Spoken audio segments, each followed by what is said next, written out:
Hello, my name is John Nixon, and today we'll be talking about forecasting. And why are we talking about forecasting?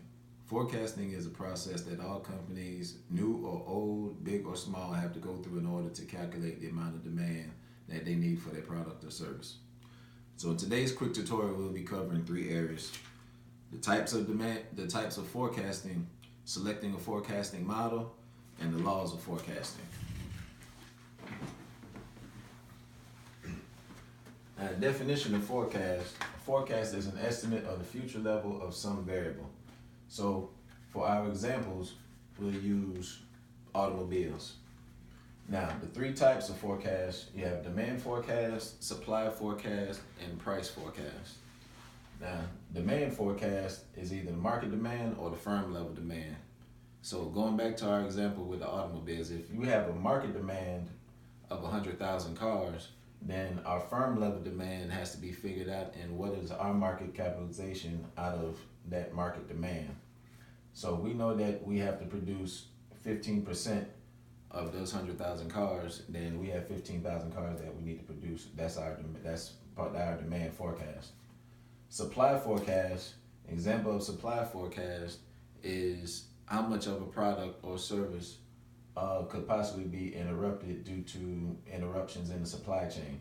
For example, there are components in cell phones and minerals that have to come up from countries that might not be politically stable.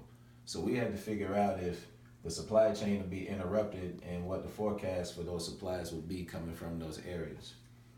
Price forecast, example of price forecast are things like crude oil, um, and we can figure out what the forecast could be or potentially be depending on exploration and drilling and production levels.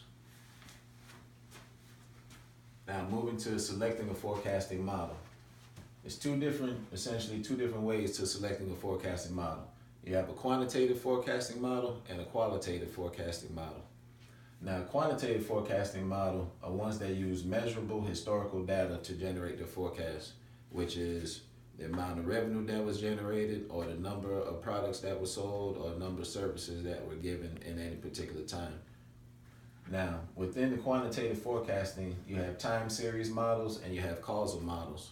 Now, time series models are chronological models that show how many of each product was sold in a particular time, which could be weekly, could be monthly, could be yearly, depending on how far back information that you want to go. You might not always go back yearly, but it is possible.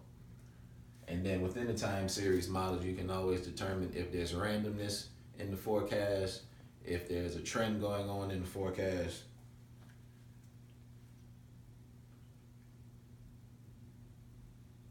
And now causal models. Causal models are models that are derived from information that is not hard historical information. For example, you have, if interest rates on houses go up or on mortgage loans go up, how does that affect the number of houses that will be sold? And then conversely, if the number of houses that are being sold goes down, how does that affect things like lumber sales and products that go into building houses? Qualitative forecasting techniques are techniques based on intuition and informed opinion. So types of qualitative techniques are, you have market surveys, build-up forecasts, life cycle analogy method, panel consensus forecasting, and the Delphi method. Market surveys are just that a company will send out a market survey to the region or even nationally to see what customers are wanting, what they like, what prices that they're willing to pay for a product, and so on. Then they take that information to get an idea what the demand for a product might be. The problem with market surveys is that it's time consuming and it costs a lot of money. Build-up forecast is a type of forecast that, let's say for the US, you can take the US regionally, come up with a number for each region, and this is usually done for new products, and then you take those numbers and you add them up to what might be your national demand for a new product. Life cycle analogy method is also used for new products, where you take what you think would be the number of products or number of services for a new product or service over the life cycle of that product. Panel consensus forecasting is you get a group of experts in the field of the product that you're developing together to determine how many of the product will be needed and what the demand might be. The Delphi method is similar to panel consensus forecasting, other than the experts that are used come up with their forecast individually, and then they come together and compare and contrast and determine what the forecast for a particular product or service could be. Lastly, moving on to the laws of forecasting.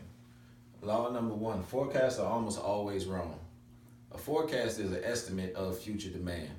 So with that, an estimate is not going to be an exact science. So you use your forecast to try and mitigate the uncertainty in the future demand. So you don't want to overproduce or underproduce for a particular product or service. But a forecast is going to always almost be wrong. Forecasts for the near term tend to be more accurate. You don't want to put your forecast out 5-10 years from now, because there's too many outside factors that can affect what the demand might be in the future, too far in the future. So you want to keep your forecast as near term as possible, maybe only a year or two out, depending on the product or service that you have. Law number three, forecasts for groups of products or services tend to be more accurate. What this means is, if you own a bike shop, you don't want to forecast how many pedals you might need to have in stock in the future. You want to forecast how many bikes that you're going to sell. Because if you know you're going to sell 1,000 bikes, then you know all of the parts and accessories that go along with the selling of those 1,000 bikes. So you don't want to sell for individual products. You want to try and forecast for groups of products at the same time. Law number four, forecasts are no substitute for calculated values. And this simply means that if you have information that you can use, there's no need to forecast it. For example, if you know that you sold 1,000 cars this week, and you know you sold 1,000 cars the week before, and the chances are you're going to sell 1,000 cars in the following week, then it's real simple to sit down and say, if we sold 1,000 cars, these are all the parts that we needed for those cars, so this is what we need to order. So there's no need to go through forecasting, because the demand can just be simply calculated. Thank you for watching our short tutorial on forecasting. I hope you enjoyed it. Thank you very much.